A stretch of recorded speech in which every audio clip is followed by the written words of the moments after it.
Renforcer l'encadrement technique, recruter des joueurs capables de contribuer à la montée du club en Elite One, s'arrimer au texte de la Fédération camerounaise de football sont entre autres les points à l'ordre du jour de l'Assemblée générale ordinaire du Léopard sportif de Douala. Elle s'est tenue dans une bonne ambiance. Elle a eu 2 temps. D'abord la phase protocolaire. Pour ce qui est des travaux, il y a eu l'examen du compte financier de l'année dernière. Il y a eu l'examen du budget prévisionnel pour l'année qui commence, ainsi que la présentation de l'équipe dirigeante. L'Assemblée générale a pris acte de la nomination de l'équipe dirigeante de cette année, a pris acte de tout ce qui a été présent pendant l'Assemblée générale. Voilà toutes les résolutions qui ont été prises pendant les travaux. Je voulais juste confirmer ma présence ici, étant que représentant de la fédération, et que mon rôle c'était de veiller en sorte que l'Assemblée se passe très bien, comme ça s'est d'ailleurs passé très bien, que les textes de la FECAFOOT soient bien respectés, les textes de l'UEPA soient bien respectés, les textes de la CAF et les textes de la FIFA soient bien respectés. C'est vraiment mon rôle. Je suis comme un gendarme.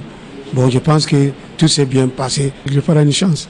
Parce que c'est la première fois qu'il y a 6 à une assise de Léopard de Douala. Et aujourd'hui, Lazare a fait en sorte que la fédération m'envoie ici. Donc ça tombe très bien. Et je pense que ma présence va beaucoup contribuer pour que Léopard puisse monter en première division. Non, c'était bien parce que c'était ça que je suis venu faire. Et s'il y avait le problème, je ne pouvais pas signer le procès verbal. Je pense que j'ai donné ma confirmation. Ça veut dire que tout s'est bien passé.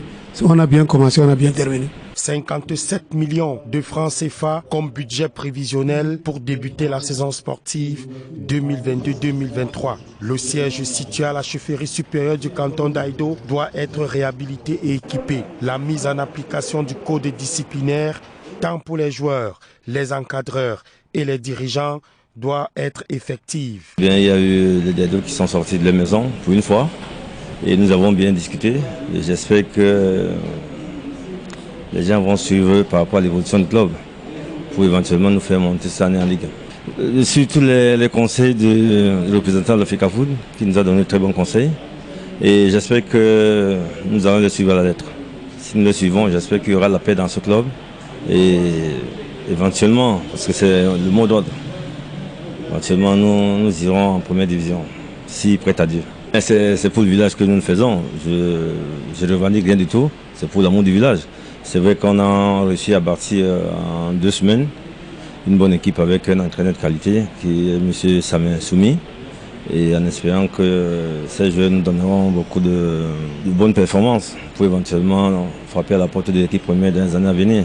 Parce que la base, c'était cette formation qui nous manquait depuis pas mal de temps. Et j'espère cette fois-ci qu'on est tombé sur de bons enfants qui seront attentifs pour progresser dans ce monde du foot. Benjamin Mongo et ses adjoints ont été présentés devant les hommes et femmes de médias. J'ai été flatté par le projet. J'ai eu une longue discussion avec le manager général et également tous ceux qui sont autour. Donc le projet, et puis je suis un homme de challenge. J'aime bien là où c'est difficile, parce que je pense que quand on réussit là où c'est difficile, c'est également là où on gagne des grands points. Pour moi, ça va être un honneur de ramener cette équipe en première division. J'imagine que le chantier est grand, sauf qu'on ne recule devant rien. C'est ça l'homme Benjamin Mongo. Là où c'est difficile, il fait les efforts d'y arriver. Il a porté sa modeste touche. Je pense que cette fois-ci, le Seigneur va nous accorder cette grâce de ramener cette grande équipe du canton d'Aïdo dans ses lettres de noblesse et revenir en Elite One, qui est effectivement sa place. Parce que avec tout ce que je vois faire les dirigeants et le communicateur de ce club, Edouard Penda, sur la façon de manager, je pense qu'il est important que cette équipe retrouve vraiment cette lettre de noblesse. Sur le plan général, nous avions un effectif de 20 joueurs que nous devrons de chaque catégorie, dans la catégorie de moins de 17 et la catégorie de moins 15. Nous avions, par la coordination du coach Benjamin, nous avions trouvé un temps où les élèves, ceux qui vont à l'école, devraient avoir du temps pour aller à l'école et avoir du temps aussi pour les entraînements. Donc on leur a divisé et à dépit de cela, nous avions le week-end où nous pouvions retrouver tous ceux qui vont à l'école et ceux même qui ont forgé de pouvoir jouer au foot, de pouvoir s'entraîner avec l'équipe première juste les samedis. La nouvelle dynamique en cours au sein des Banamanjors augure des lendemains meilleurs